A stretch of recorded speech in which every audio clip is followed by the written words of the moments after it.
At this point in the deck project, what you're probably looking forward to is relaxing and enjoying it. But while the effort you put into building your deck is still fresh in your mind, let's talk about how to maintain your deck for years to come. Cleaning can be one of the best ways to keep your deck looking sharp.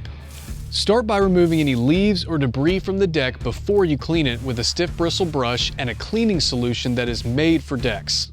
Dish soap works too. Scrubbing off the dirt and grime once a year can help keep the surface clean and reduce the growth of mold and mildew. Some people like to use a pressure washer for this job, but you do have to be careful not to damage the deck. Use a cleaning tip with a broader spray pattern and don't get too close to the wood. When the deck dries after cleaning, this is a great time to touch up any paint or stain, or even add a fresh coat of water repellent to the deck. Then we need to do a quick inspection on the deck itself. Underneath the deck, check the posts, beams, and joists to be sure that they're all sound and that the fasteners are secure.